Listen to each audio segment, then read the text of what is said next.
Coming up on Market to Market. Producers wiped out by bird flu get the green light to restock their flocks. An accidental deluge of tainted water despoils a western river. And the commodity markets go on a wild ride, fueled by new government data. Those stories and market analysis with Tom Fitzenmeyer next.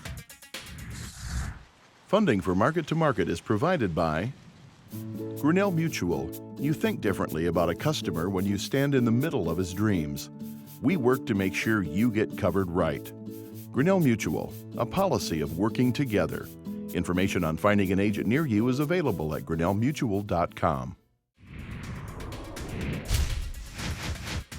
This is the Friday, August 14 edition of Market to Market, the weekly journal of rural America. Hello, I'm Mike Pearson. With more people returning to work, there was some extra spending money to go around last month. It appears the excess cash was burning a hole in the pockets of consumers. According to the Commerce Department, retail sales, which accounts for 70% of the U.S. economy, posted a solid gain of 0.6% in July. When the volatile automobile sector is removed, retail sales rose 0.3%.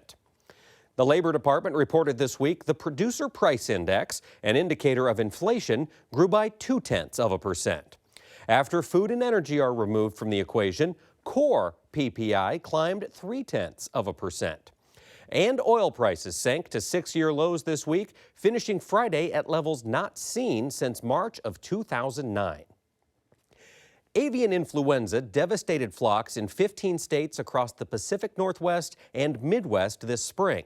More than 49 million chickens and turkeys were lost. By some estimates, the economic impact of the disease already crossed into the billions of dollars. And to date, no human cases of avian flu have been found in the U.S. or anywhere else in the world. Iowa, the nation's #1 egg producer and 4th largest turkey producer, was hit hard by the disease. Paul Yeager explains. For the past 4 months, the only sound some Midwest poultry producers heard in their barns was a deafening silence. But that has all changed as the chirps of birds were heard again as restocking began in the heartland. Earlier this week, officials gathered in northwest Iowa to showcase the first farm to restock its turkey flock since avian flu devastated the industry last April. So we are excited to be back in the turkey industry today, and I would say there's 3 words that describe how we feel on this farm moving forward. We're excited, we're encouraged, and we're optimistic. Brad Moline, co-owner of Moline Farms in Manson, Iowa, was the first producer in the Hawkeye State to restock his barns after avian flu wiped out his flock in May. When we get that presumptive positive on the farm, we need to be contacted immediately by the USDA. On our farm, last month, Moline appeared before Congress to testify about his experiences during the outbreak. He is one of 35 Iowa producers whose birds were hit by the virus. The depopulation of those farms represented 25% of the state's 135 poultry operations. Over 1 million Iowa turkeys were lost to the disease, equaling more than $20 million to the state's economy. And while recovery is underway, the economic scars are still visible and are predicted to linger. We've not had any turkeys eating the corn, eating the soybeans that they would have been consuming. And when you look at it, was over 1 million turkeys that were put down in Iowa because of avian influenza. That's 1 million bushels of corn. And so it does have a big impact to the whole economy in the state of Iowa. State officials are encouraged by successes in the cleanup and recovery process, but getting back to 100% is expected to take time. I think we're likely to see turkeys being back at full strength here in the next few months, which about 3 or 4 months after that, then we'll see the processing being back up to full strength. So it should see the impact pretty much have gone away. While the recovery timetable for turkey flocks is moving at what officials call a pleasant pace, they predict a slower speed for restocking of layers and broilers. The layer side, it's going to be a little longer. We still are going to be down with birds here, down from normal 5 to 10 to 12% for several months, maybe even 6 months or more. With additional tools like a new vaccine and updated biosecurity measures, government officials feel farmers are ready if the virus ever returns. And while USDA veterinarians acknowledge there is always a risk of the disease resurfacing, they encourage producers to remain positive about the future. Farming's a risk, and I think it's one of the riskiest professions that there is, because they put it all on the line out in the field, in the barn, and the risk is there. But to me, it's about the business, getting after it and trying to think, well, what if I get it again? If your barns lie empty, there's no business. There's no future. New rules governing the waters of the U.S. will go into effect at the end of the month, but none of officials from 27 states have anything to say about it. The controversial rule increases the reach of the Environmental Protection Agency to waters not previously controlled by the Clean Water Act. Lawsuits submitted from Alaska to South Carolina will likely delay implementation of the rule. Adding insult to injury, work being done last week by EPA contractors took a turn for the worse. While trying to manage wastewater held inside one of the hundreds of thousands of abandoned mines out west, heavy hands broke through an earthen containment dam. Iron in the water turned the toxic brew a bright orange, and the colorful plume is still plaguing the region. Fallout continues in the wake of last week's 3 million gallon discharge of mining waste that painted waterways a citrus hue out west. This is a tragic incident. I am absolutely deeply sorry that this ever happened, and we're committed to helping people throughout the Four Corners region who rely on these rivers for their drinking water, irrigation, water and recreation. This week, the Environmental Protection Agency assumed full responsibility for the spill, set off when agency workers accidentally unleashed pollutants while inspecting the abandoned Gold King mine near Silverton, Colorado. EPA was working on a mine to open it up, and there was a mine pool behind it. They had a plan in place to drain the mine pool and treat it, but apparently something's gone wrong, and all the mine pool came out all at once.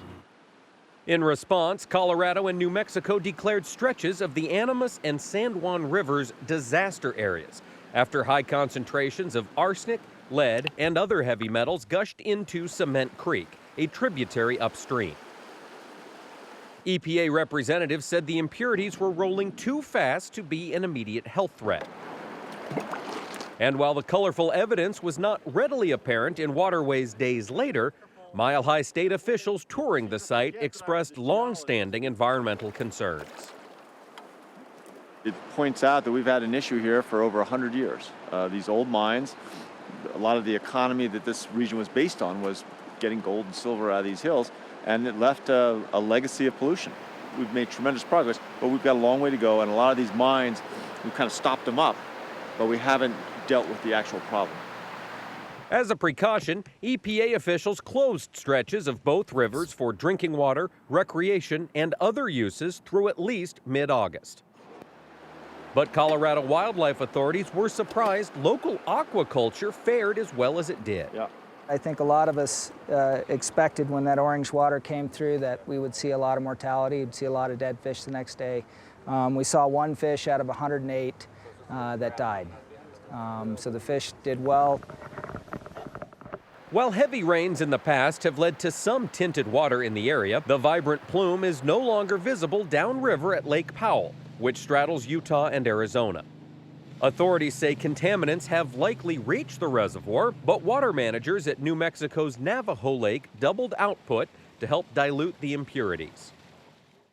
The San Juan and Colorado rivers empty into Lake Powell, while the Colorado continues on below the dam, providing water to a significant portion of the dry American Southwest. Officials with the Navajo Nation, which covers parts of New Mexico, Utah, and Arizona, vowed the tribe will recover every dollar spent on cleanup and damage to natural resources. It's really important. We need the water. Without the water, we can't irrigate, we can't get our field crop watered, and we will be short of our feed crop for the whole season. And our livestock, they need water like every day.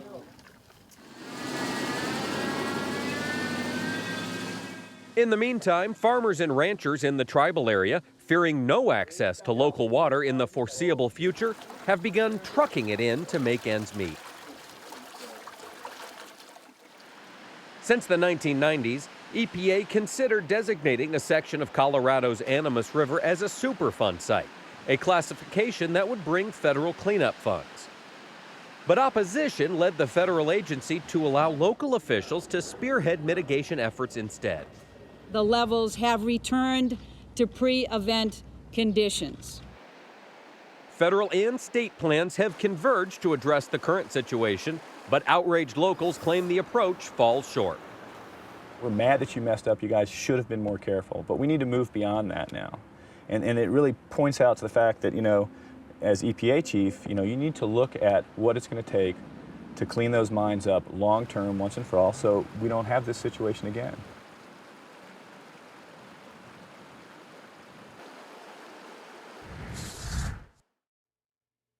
Next, the market-to-market report. The World Agricultural Supply and Demand Estimates report dominated the markets this week, creating exceptional volatility. For the week, September wheat fell 4 cents. The nearby corn contract was 9 cents lower, despite a dramatic 20-cent drop after Wednesday's report. Soybean prices took it on the chin as good crop condition, prospects of a near-record harvest, and increased carryout numbers were reported. The nearby soybean contract recovered from a 62-cent loss to finish 50 cents lower for the week. December meal prices went the same way, falling $18.50 per ton. In the softs, December cotton rallied for the first time in 6 weeks, gaining $4.16 per hundredweight. Over in the dairy parlor, September Class 3 milk futures lost 11 cents. The livestock sector was mixed this week as the October cattle contract declined $1.68, October feeders climbed $1.25, and the October lean hog contract rose $1.22. In the currency markets, the U.S. dollar index dropped a little more than 1%. Oil fell nearly $1.40 for the week, finishing in territory not seen for 6 years. COMEX gold gained $18.64 per ounce, and the Goldman Sachs Commodity Index moved sideways, settling at $366.25. Here now to lend us his insight on these and other trends is one of our regular market analysts, Tom Fitzenmeyer. Tom, welcome back. Thanks, Mike. We're glad to have you. Busy week, eventful week, a lot of volatility as we talked about. Monday's rally, Tuesday's sell-off, Wednesday's sell-off, Thursday's rally, and then Friday. Let's talk about this wheat market first. We saw relative stability on the week, 3.5 cents down. Where do you see this thing going forward after Wednesday's numbers? I think December wheat could work its way back up toward 520. That's not a lot, but I don't think there's a lot of, demand's really kind of a problem. A lot of wheat being sold out of the Black Sea region at cheaper prices than the U.S. has got.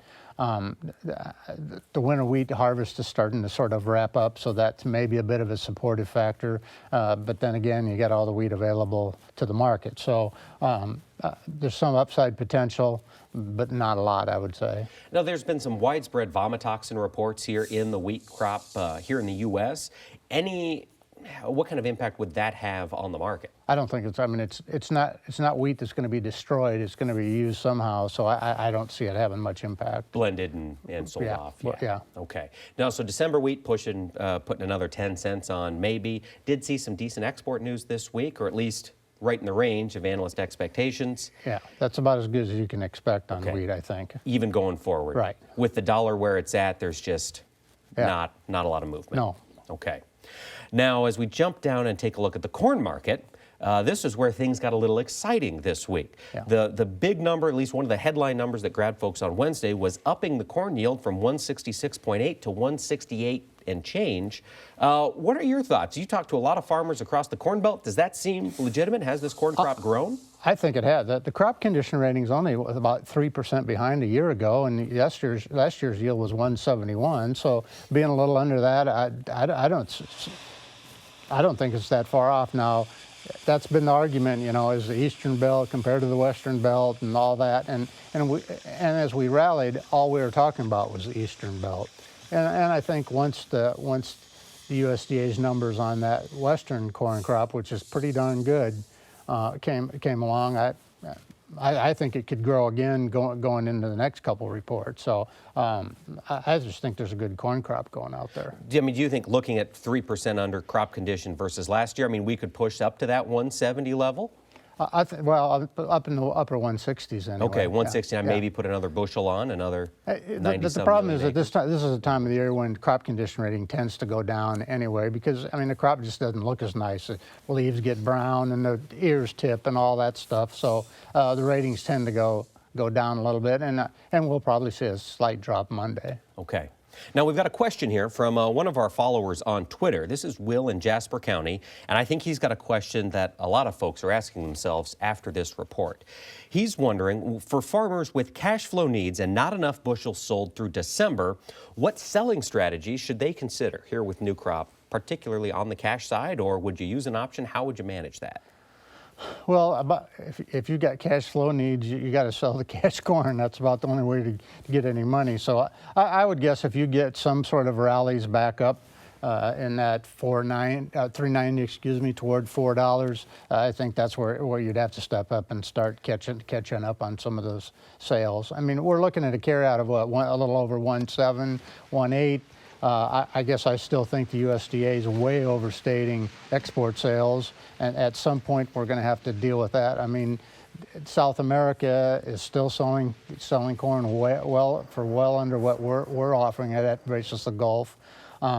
So once we get the supply set, which it probably is now, basically, and we start turning demand, it doesn't look so good. I mean, feed demand's probably going to be okay. I think the USDA has got a good handle on that. Ethanol has been kind of rocking along. It's probably going to be all right. But this export number is going to be a problem. So we could see that carryout creep up as high as $2 billion. And at $2 billion, what's your number? What price tag are you hanging on? 320 futures. Okay. Okay. So if you can get a rally back up into that $3.85, $3.95, $4 range, I think you have to let some corn go. Start making some sales. Yeah. Now let's jump down into the soybean pits, or at least what used to be the soybean pits. Now as we're talking, 50-cent sell-off on the week after Wednesday's big move to the downside. Caught a lot of people by surprise.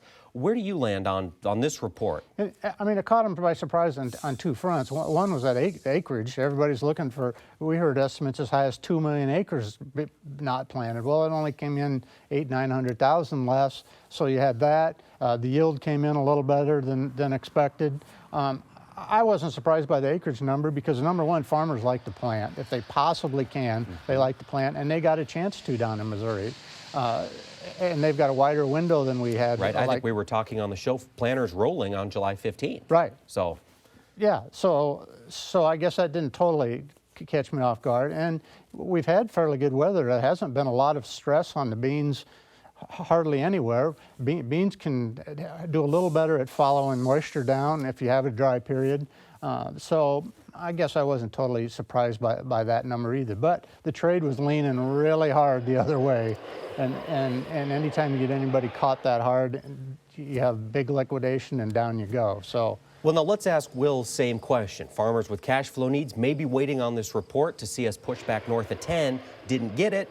What's your number for making some cash sales on the bean side? Well, you're right. We've got very, very good basis levels. Farmer selling's been nil, and so I suspect until new crop beans become available, that basis is going to stay tight. So if you can get some kind of a little recovery rally, we've got the farm tours coming up next week. Sometimes those, you get a report one day or the next, things don't look so good, and you can get a little bounce back up. I guess I would use that as an opportunity to sell. Now, the last half of August weather is obviously important for beans. The last half forecast, there is some rain in the forecast for next week, following a little dry period here. So those bounces may be tough to come by. And you saw on Friday the beans sold off again a little bit, partially because the August contract went off the board and that there was some hocus pocus going on with that. But okay. That's it. All right. Pretty aggressive selling on beans if we get that, let's say 950, throw it out there? Yeah. Okay. Yeah. Okay, make some sales. That's what I believe, yeah. All right. Now let's jump down into the livestock markets. We saw the live cattle market drop $1.68. When you look at this, we've seen a reduced slaughter. Is it reduced just lack of availability, or are packers reducing it to keep that box beef market high? I think both. Okay. There certainly is a lack of availability. We're also struggling with export demand's been a little bit soft. You got the Chinese dropping in their currency has made it a little tougher to export beef into there. So you got sort of have that in the mix.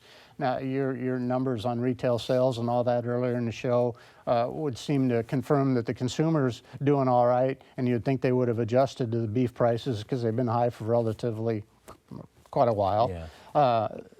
But his beef market continues to struggle here. I guess I think you're going to see those Octobers drift maybe another $1 lower, and then I think you're probably going to see them work higher into the fall. I wouldn't want to be getting too carried away hedging cattle until you got a pretty substantial recovery rally here up into the 152, 154 range. Okay. Gotcha. Now, as we look at feeder cattle, up $1.25 this week. We're starting to see some of those fall calves coming onto the market here as yearlings.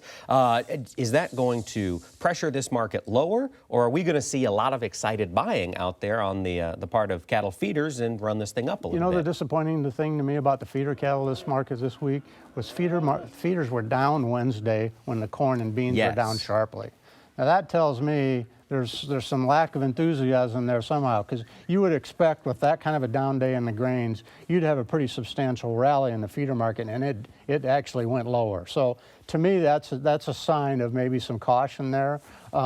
You're right. Historically, you're going to tend to work hard, and I think we probably will. But that was a sign of caution to me that maybe people aren't as inclined to be as frisky on buying the feeders as they had been. Now, part of that's too because the feeder market, their fat market's been dropping, so they're kind of looking ahead and saying maybe we can't quite justify that even with cheaper corn. Okay. All right. So looking out in this feeder cattle market, you expect maybe some stability? Oh, I think stability, and I think we'll work higher. We'll probably go back up in the mid 212, 218, somewhere up in that range. So I think you'll have recovery, and the tightness is going to be there. But it was kind of a disappointing week to me. Yeah. Now looking at a little long term, would you look to put some long-term positions on if we get up, call it 218 there in the feeder cattle market? If you get up in the 218 to 220, I definitely would. Okay. If you can't stand selling the futures, then buy yourself a put or do something to lock some of that in. Okay. Now let's jump down to the lean hog market, $1.22 higher this week. Hogs seem to have found a bottom. Consumers stepping back in, or numbers? What's driving this hog market? They found a bottom this week. I wouldn't say they necessarily found a bottom. I think you're going to see some recovery. It can't go. It's kind of one that falls into the can't go down every day kind of a category. Okay. So I think you'll see recovery rallies. Probably there's a little more in it on the upside here, but I think ultimately we're probably going to end up making new lows. We got a lot of hogs coming on the market. Again, that's going to be impacted a little bit by the cheaper currency in China, and big numbers are just going to pressure the new pork lows market. How far down do you see these going? Oh, I think you're going to go into the mid-50s anyway. Okay. All right. Take out that last low at 56 and wherever it was. Right. Okay. Push it down, and then hopefully see demand or maybe some exports pick up. And then we'll see. Okay. All right. Well, thanks for taking the time to join us this week, Tom. Thanks, Mike. That wraps up this edition of Market to Market. But Tom and I will continue our discussion and answer some of your questions in our Market Plus segment available on our website. You'll also find audio podcasts of our discussion as well as streaming video of our program exclusively at that Market to Market website. You can also interact with us through our Twitter and Facebook feeds. And join us again when we'll explore the journey of two families who started with commodity crops and ended up in the vineyard. So until next time, thanks for watching. I'm Mike Pearson. Have a great week.